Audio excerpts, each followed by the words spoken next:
Hey guys, welcome back to this channel. In this video I'll be showing you guys how you can generate an emoji from your name. So go to TikTok first and then open up the plus button. I'm just going to select like the video here. Select an effect.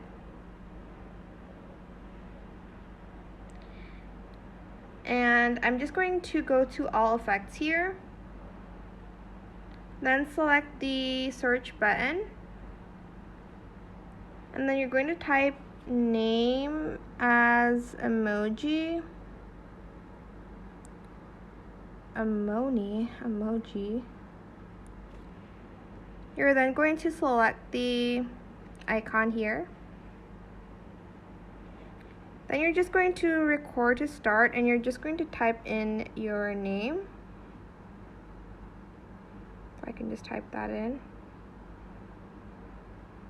Okay, this is part of my emoji. I don't know what happened, but that's pretty much it. Really super simple. I hope it was helpful for you guys. Don't forget to like, comment, share, and also subscribe to this channel if you haven't done that already.